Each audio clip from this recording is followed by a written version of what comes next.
नमस्कार, स्वागत है आप सभी का एनएफ न्यूज पर। मैं हूं आपके साथ रोहित। मोदी नाम से पंगा कांग्रेस के सांसद शशि थरूर को भारी पड़ गया और भागे भागे वो सुप्रीम कोर्ट पहुंचे, क्योंकि हाई कोर्ट ने कह दिया कि मानहानि का मामला हम रद्द नहीं करेंगे।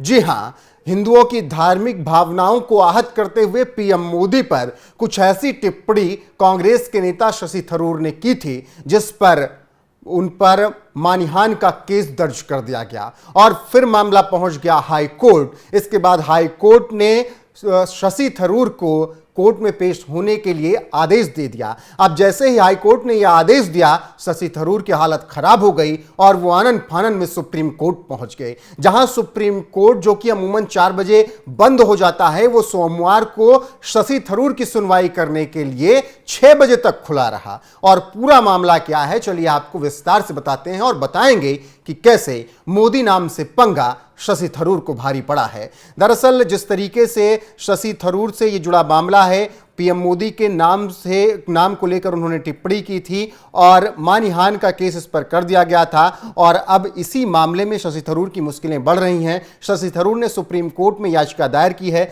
दरअसल शशि थरूर के वकील ने कहा कि शशि थरूर को मंगलवार को ट्रायल कोर्ट में पेश होना है, इसीलिए एससी में जल्द सुनवाई की हमने मांग की। याचिका में दिल्ली हाई कोर्ट के फैसले को चुनौती दी गई है।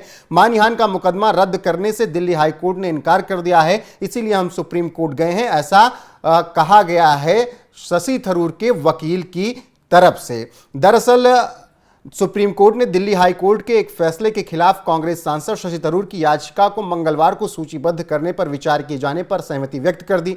दिल्ली हाई कोर्ट ने प्रधानमंत्री नरेंद्र मोदी को निशाना बनाकर कथित तौर पर की गई शिवलिंग पर बिच्छू संबंधी थरूर की टिप्पणी को लेकर उनके खिलाफ मानहानि की कार्रवाई रद्द करने से साफ इनकार कर दिया और कह दिया कि हम इस मानहानि कि मामले को रद्द नहीं करेंगे। इसके बाद मामला सुप्रीम कोर्ट पहुंचा, जहां पर चीफ जस्टिस डीवाई चंद्रचूड़ के नेतृत्व वाली सुप्रीम कोर्ट की पीठ ने सोमवार को शाम 6 बजे तक सुनवाई की, जबकि अमूमन शाम 4 बजे तक ही सुप्रीम कोर्ट में सुनवाई होती है। लेकिन शशि थरूर के लिए 2 घंटे तक कोर्ट खुला रहा और उनकी सुनवाई इस मामले में की गई है। आपको बता दें कि थरूर के वकील ने तत्काल सूचीबद्ध करने का अनुरोध किया था और ट्रायल कोर्ट के समक्ष पेश होने का जिस तरीके से निर्देश दिया गया था, उसके बाद शशि थरूर को लग रहा था कि उनकी मुश्किलें बढ़ सकती हैं। गौरतलब है कि दिल्ली हाई कोर्ट ने 2018 में बीजेपी नेता राजीव बब्बर द्वारा दायर आपराधिक मानहानि शिकायत पर शशि थरूर को तलब करने के ट्रायल कोर्ट के 2019 के आदेश को रद्द करने की मांग करने वाली याचिका को खारिज कर दिया। अदालत ने कहा कि न्याय के हित में कार्रवाई जारी रखना जरूरी है और इसके बाद अदालत ने 2020 के अपने पहले के अंतरिम आदेश को भी रद्द कर दिया, जिसमें उसने ट्रायल कोर्ट के समक्ष मामले में कार्रवाई पर अंतिम रोक लगाने का निर्देश दिया। पक्षों को 10 सितंबर को ट्रायल कोर्ट के समक्ष पेश होने का निर्देश दिया गया। अक्टूबर 2020 में हाईकोर्ट ने ट्रायल कोर्ट के समक्ष थरूर के खिलाफ कार्रवाई पर अंतरिम रोक लगा दी थी और इस तरीके से यह मामला आगे बढ़ता गया। गौरतलब है कि भारतीय जनता पार्टी के नेता राजीव बब्बर ने शशि थरूर के खिलाफ मानहानि का मामला किया था। शिकायतकर्ता ने कहा था कि धार्मिक भावनाएं शशि थरूर के बयान से आहत हुई और उन्होंने जानबूझकर यह किया, जो कि दुर्भावनापूर्ण कृत्य है, जिसका उद्देश्य भगवान शिव के भक्तों की धार्मिक मान्यताओं का अपमान करने, उनके धार्मिक भावनाओं को ठेस पहुंचाना था।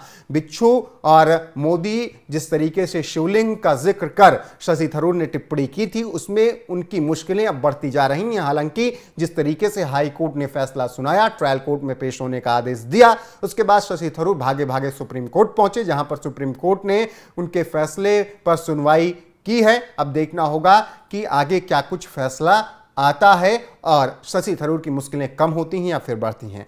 फिलहाल तो शशि थरूर को मोदी नाम से पंगा लेना भारी पड़ गया है और अब वो सुप्रीम कोर्ट के दरवाजे पर खड़े हुए हैं। देखना होगा कि आगे क्या कुछ होता है। महाराज, इस तरीके से शशि थरूर की मुश्किलें बढ़ रही हैं, उस पर आपकी राय क्या है, कमेंट में जरूर बताइएगा। वीडियो को शेयर कीजिएगा, लाइक कीजिएगा, चैनल को सब्सक्राइब कीजिएगा और बने रहिएगा हमारे साथ। नमस्कार।